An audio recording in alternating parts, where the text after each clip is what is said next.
a little great country in some ways. It was the model for many in a slightly earlier generation of geostrategy, geopolitics. Many things have changed.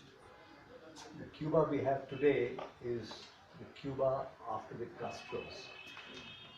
The first Castro, of course, was the famous Fidel Castro, who was not only a great statesman and a world leader, he was one of the most romantic figures of most of the 20th century, post Second World War 20th century, and the earlier parts of the 21st also, until he fell very ill. And as we know, he passed away in 2016. The Prime Minister of India, Manmohan Singh, who went to Cuba when Fidel Castro could not speak, he was so ill. But our Prime Minister just wanted to be photographed. Okay? And of course, the late Fidel Castro has visited India twice. But the impact the country left was for an, only people who were of an earlier generation would really have a real feel of what it meant to be under the spell of Fidel Castro, who along with Che Guevara was, a landmark figure of those times. The state is undergoing a change in Cuba. President Obama of the United States, he was the first US president to visit Cuba in 90 years, in the year 2016. And Obama left a great big promise of a communist country. I mean, to begin with, it was not a communist revolution in Cuba. It was a socialist-oriented revolution which went in a certain direction. And on account of the Cold War, it became very, very close to Moscow. And of course, you may have heard of the Cuban Missile Crisis at that time. A lot has changed. Many things were, going so right for Cuba at that time that I recall a famous British political leader of the past, a man died recently, a few years ago, Tony Benn, who was a hereditary peer. He gave up his peerage, became a great labor leader. He wrote an article, which I remember reading once, where he asked the US not to throw its weight about on the world stage, but to try to compete with little Cuba, which was at its doorstep, in the matter of raising public welfare, education, health. Many Americans go for medical education to Cuba. That was, very recently also that was going on. But in what manner has Cuba changed after that period ended? That period also had its serious problems, in terms of economy, also perhaps in terms of society. And because we depend mostly on the international wire services for news about Cuba, we don't really have a full picture of what's happening, what are the difficulties in transition, and in what manner is Cuba trying to reshape its view of the world and its own reshape its internal policies.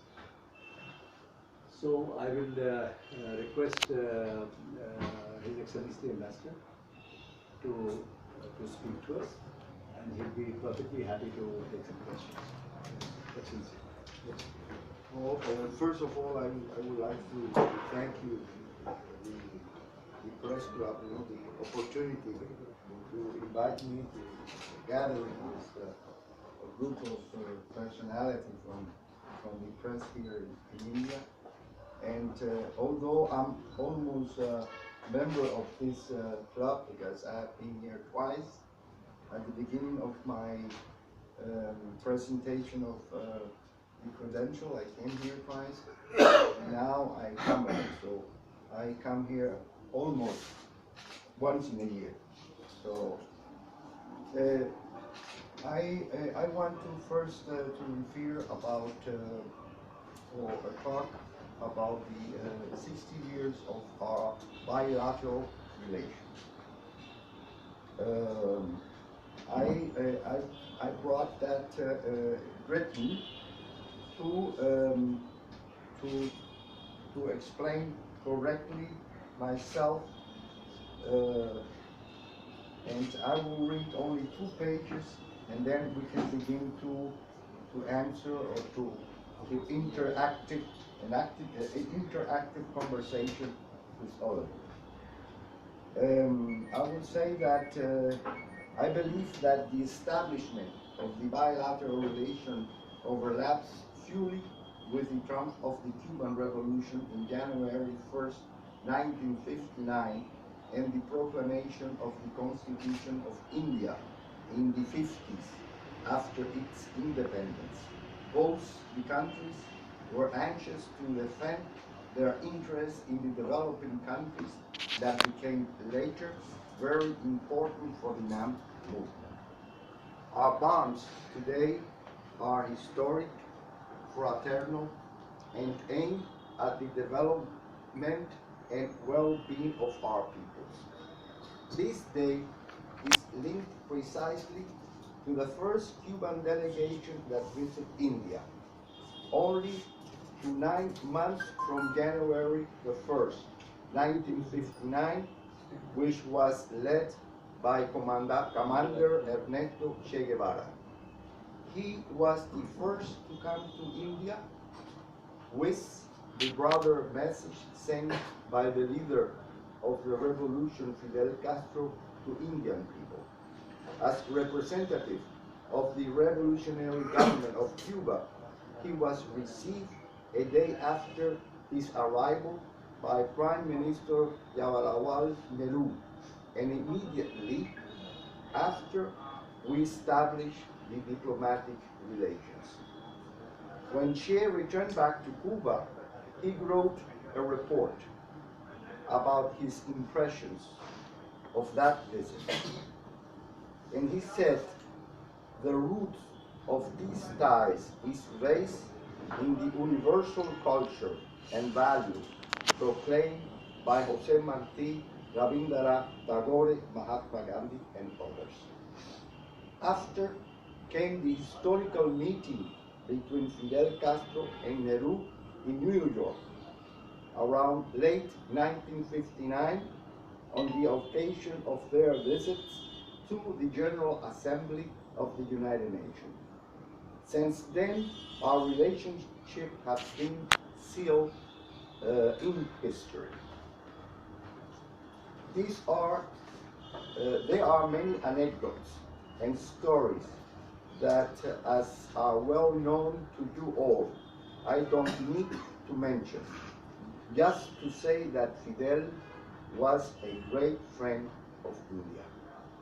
However, the first visit of an Indian president to Cuba during June 21 and 22, 2018, by His Excellency Mr. Ramnath Kovind is a fact that reiterates the determination of both government, states, and people to continue our relationships. Today, we can affirm that the political dialogue between the leaders of our nations during these 60 years had assured the development of the economic, cultures, and other fields. Also today, we work in joint development of projects linked to strategic infrastructure with credit lines from the government of India. These projects are in different facets of its implementation, especially in the field of renewable energy, so important for our near future. We have cooperation in health, biotech, and pharma industry, scientific research, and the promotion of joint innovation. The establishment of strategic alliance with producers, export of vaccines, in which the Cuban side benefit from the productive standards and capacity, as well as pharma development with transfer of associated technologies. Development of software industry for domestic consumer, also for export of product and service.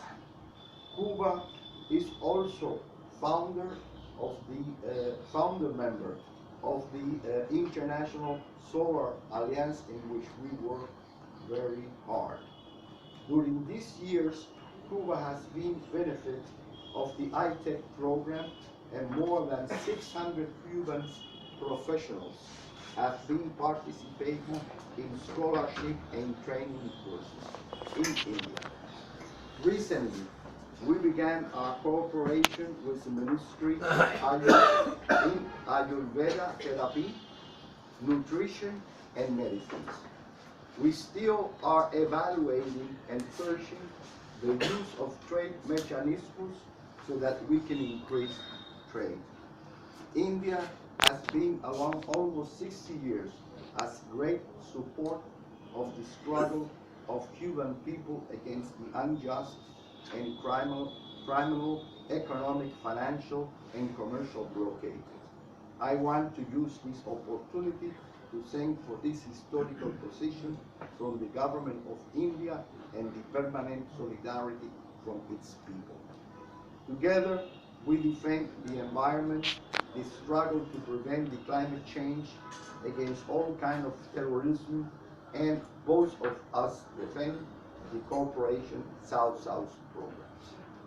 I try to highlight a general vision of our today's bilateral relation.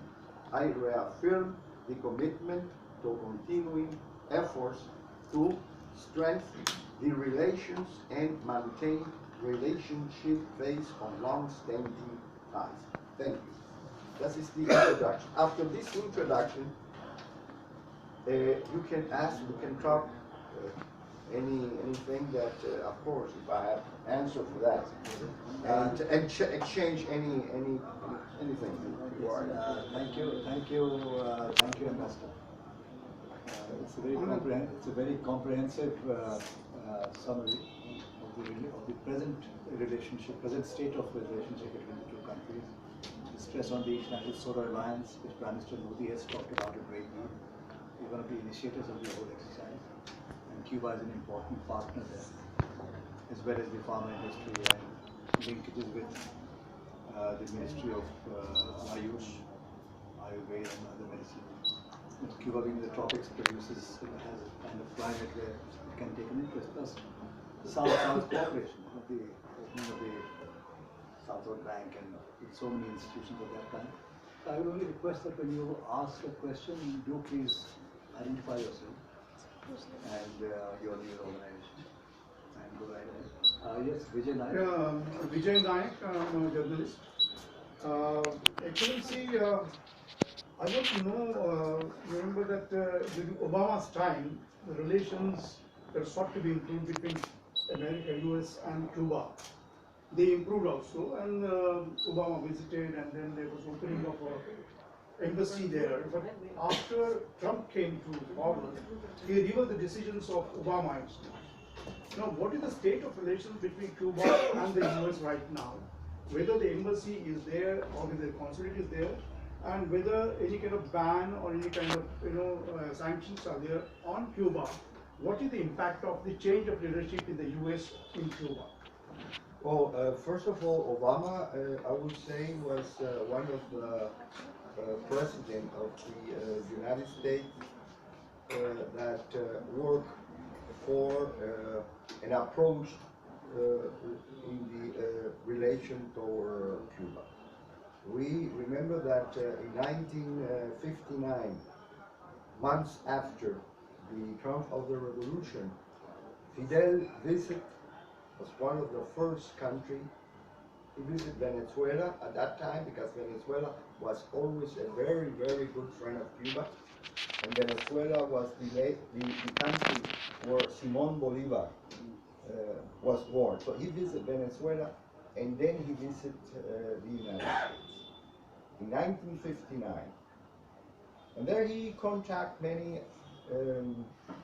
North American leaders and politicians, and at that time Nixon, Vice President of the United States, received them officially. And after the first conversation with Fidel, the journalist asked Nixon, what do you think about him, about the revolution, the new leadership? And he said, well, the only thing I can say, he is a communist. I remember that the focus of the struggle of the Cubans for its independence and sovereignty was always not to build a socialist society. He was always thinking into construct a national liberation and patriotic system. But of course, due to the hostile of our neighbor, we have been practiced forced in one way or another to have good relation to the Soviet Union and the socialist country at that time. Obama, I would say that was the first president, was the president that he reestablished the diplomatic relation. In 1959, the Americans, they just broke relations to Cuba, and almost 55 years after Obama was my president, Raul Castro, they reestablished the bilateral relation. And of course, according to the conception of Obama, he said, or he thought that it was better to have an approach, to have relations like it happened to East Germany, and so we could influence, the Americans could influence in the internal policy of Cuba than what they were practicing till now. That was the confrontation policy. And through the confrontation policy, practically, the United States was isolated in Latin America and in the Caribbean, in many countries. This were related to the issue of Cuba. So he decided to reestablish relations and make an approach. And we were working to normalize the relation. And of course, one of the main things that we need to normalize the relation was, number one, to lift the blockade, to lift the economic, the commercial, and the financial blockade. But that lift of the blockade only depends on Congress, not personally on the president. But of course, the president could do many things to make lighter, to make easier the problem of the blockade. So there were many agreements between the two governments, more than 20 agreements in different fields, and we began to discuss the possibility, of course, when the blockade will be lifted, to reestablish the commercial and economic ties at that time.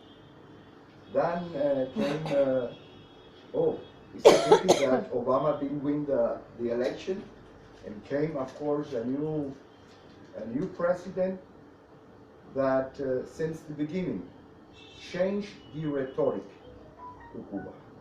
The language was changed, aggressively changed, and one of the first things he did after he was elected president, he gathered with the Cuban American that live in the United States and are against the Cuban system, and he promised that he will rid up socialism in Latin America, and of course he will rid up socialism in Cuba. And one of the things that he began was strengthening measures against our country. I just want to put an example. In the year 2019, we lost because of the strengthening of the blockade measures of this administration, we lost $4 billion only in that year. You have to imagine a very, very small country like Cuba with too little resources. And that has, of course, a very, very impact. So he began to strengthen the measure, and now, in the last time, he has introduced a very, very negative sanction to us. For example, he sanctioned those companies and those countries that supply oil to Cuba. We don't have enough oil. We have only little oil, a little bit of oil that we use to produce energy. Well, he sanctioned the countries that supply oil to Cuba, and those ships, firmas that transport that oil to Cuba. And that, of course, has a very, very strong impact in our economy, because we need oil, we need materials, raw materials for our industry, and that has a very, very strong impact in the economy. Then he began to try to interrupt the tourism between our two countries that already also affect other countries because of the extraterritorial measure of this of this blockade. So that during Obama, he permitted that almost 12 different categories of Americans could visit free Cuba. Almost the only one that could not visit Cuba were those that wanted to make tourism, because tourism was or is included in the measure of the blockade, and that is only permitted to eliminate through the Congress. But he created 12 different categories of motive to the American to visit Cuba. Well, that is eliminated by this administration. Obama permitted that commercial flights from different cities of the United States could fly direct to different cities to Cuba. Of course, that permitted us to increase the number of tourism, American people that fly to Cuba to see parents, to see cultural activity, to exchange science, research, and so on and so on. And he just eliminated that. He eliminated the cruise tourism. I mean, you know that in Latin America, in the Caribbean, one of the main transport to make tourism passes through cruise. I would say almost 60% of tourism in the Caribbean comes through cruise. So Obama, he began to permit cruise to visit Cuba. Well, one of the measures that this administration eliminated was the cruise completely. He eliminated also any possibility of financial activity. So we don't receive, we are one of the little countries that don't receive financial credit from international international and world funds. We are one of those. I mean, the International Fund Bank and the World Bank, yes, they give in Latin America billions of dollars so that the countries can invest and make business, with one exception. And although we began to talk about this possibility, anyhow, with this administration of Obama, it stopped. So we say that the main reason of our slow economic development in the country is due to the growth. So what is still open? I would say today that it only still open, for example, that till now it exists diplomatic relation. That is the only thing that we have, and the other thing that we have With the US. I mean, with the US, yes. And the other thing that we have is that there was an agreement with the Obama administration in which Cuba and the United States were they cooperate in the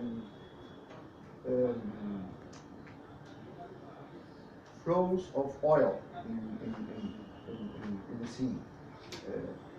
So that the Americans were very, very important in that, and that these two are only almost the agreement. The other, more than 20, he just avoided. Oil And- slick. Yes. Oil slick. Oil slick, yes. Oil Oil slick. slick, yes. Ocean. Oil slick. And another measure that he introduced, that is how to make a strong campaign against the service of Cuban doctors and group of technicians of health care all over the world. Why they do that? Well, first, because that is a way of practicing from Cuba a kind of solidarity with the third world countries. And number two, because of course, that is also a way that Cuba has to income resources to the country. Foreign exchange. Foreign exchange. Let's say we had, just to mention, we had in Africa more than 2,000 doctors working in Africa. We had in Brazil more than 11 doctors working in the Amazonas, to places where no doctors from Brazil goes. In the Amazon forest. Yes, How many of you say Amazon forest? 11,000. 11,000. We had doctors, yes, we had doctors in Bolivia and in Ecuador. And the first thing that the American government did was to influence those two governments, like Brazil, so that they interrupt this cooperation with them. So that they use a lot of campaign trying to to discredit the doctors, so that the people, the countries don't sign with that kind of cooperation. And Running a propaganda campaign against those doctors. yes, that's what they're doing. And you have to take also to account this kind of work is also for us very important economy action, because we receive, of course, with that kind of work also the benefit from their work. So those are mainly the relation that that we had before Obama, and now how is the situation with this administration that, I repeat once again, he has said that he will destroy, he will eliminate the Cuban Revolution like he will do with Venezuela. And of course, the Cuban people, they just cannot admit that. We are a sovereign, independent country. We don't like that nobody interferes in our internal policy, and that is exactly what they are doing. In Latin America has come a moment since this administration came to power where the American practice the Monroe Doctrine. Monroe. Yeah. This doctrine is American for the American, for America region, Caribbean region, for the North Americans. And this is a doctrine, an old doctrine that was in the praxis since many, many years abolished. Since 1913. Yes. Before the First World War. Yes. So they are introducing that again. And Cuba has an importance in this policy. Why? First, because we have another social economic system that is not the American way of life. No, we have another. We have a program to develop our economy, but it's very, very strong combined with social justice. And we want that. That is one. And number two, Cuba is in the middle of the Caribbean, and that is a very important strategic region for Latin America and also the Caribbean. Okay, yes. So my question, yes. Well, identify yourself. I'm sorry, do you understand? Yes, Yes, yes. okay. My name is Sanjay Agarwal. I represent one portal, World News 24/7. So I wanted to understand, he's asked about the US and the Indo-US relations. We had our former Prime Minister Indira Gandhi and Soviet Union, you told, and that is how we were friends with Cuba. And now we have Prime Minister Modi and you're members of the International Solar Alliance. So India, you're having just diplomatic relations with India. Means, do you have any advantage to work with India? And what's the, are we able to travel to Cuba? How many visitors you have and how many Indians you have traveling to Cuba? Yes. As I said before, we have historic relation, and we are a friend country. We are working with the government and with the institution to develop and to strengthen our bilateral relations. I said before, many fields in which we are working. For us, India is a very, very important country. Why? First of all, that is not a country, that is almost a continent. That is number one. We have, as I said before, this historic ties, and this is a country in which we are very interested to increase economic ties, commercial ties. Second, I would say, India has always played a very important role at world policy. I mean, you have 1,300 people. You are almost a third of the world population. And we support the policy and wishes of this country to be permanent member of the United Security Council of the United Nations. So we have a very close coordination in our bilateral relation in the world policy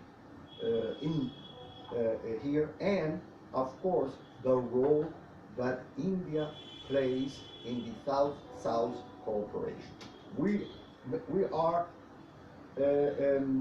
mostly we complain one to another in this program to the South cooperation. India has, I mean, it's not like, let's say, Russian or like perhaps China, in which the economy is a little bit more developed, but India is a very, very potential country for our economy. We wish that we could increase this commercial and economic relation with this country. And we are working, both parts are working in that place. Thank you. Yeah, I'm Gautam. I am also independent journalist now. So my question would be that we know that when the American administration imposed sanctions on Cuba, so with many other countries, India also raised their voices in the United Nations. And there's a large number of countries who are against the sanctions. So now, in the context of now the President Trump will be visiting India very soon.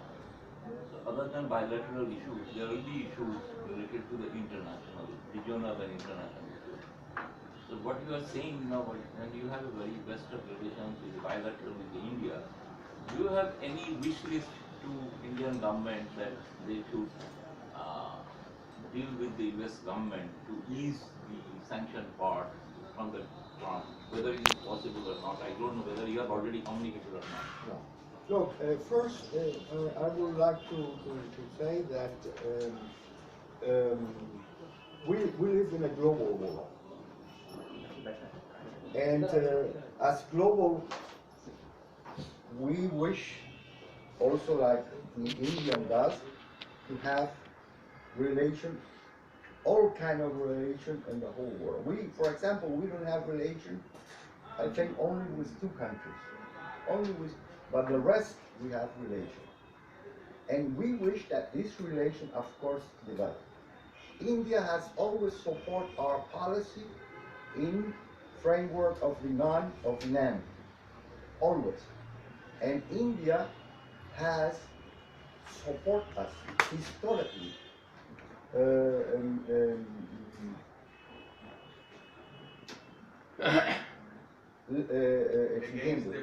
against the blockade.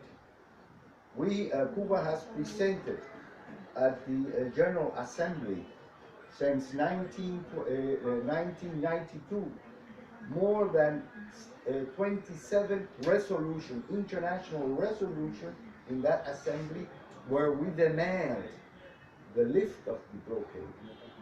And the number of the countries that have support this resolution has increased in these 27 years, and almost with the exception of two countries. Imagine who are the ones that support the blockade: United States and Israel. Those are only once Obama vote not abstain. He abstained to that resolution. So, and we always have the not even the support of the Indian government, the support of the Indian people. But not only that, they have been very active in that kind of support to people. Of course, the visit of the President of the United States, that is of course a bilateral issue, and we are of course I would say sure that that kind of visit will help for both countries. We don't ask, nobody that interfere in that kind of things when there are officials. That is a kind. That doesn't mean that because we know that the government has a very clear position toward Cuba. So this kind of question or request is not on the table. Okay. Sir, I'm also a journalist with credentials via service. My question is, can you enlighten us as to what has been the impact on Cuba after the end of the Cold War? Number one. And number two, how do you look at the sanctions being imposed on Iran? On Iran. Iran. Well, of course, after the fall of the Soviet Union and the socialist country in Europe, that has had a very impact, very strong impact in Cuba. Remember that during the Cold War, we had 85% of our commercial and economic and financial ties with that area, with that region, 85%. So blockade measure could only affect 50% of the blockade because we had 50% of that relation with capitalist country. So that is the first impact. And when the Cold War when the Soviet Union fell, from one day to another, that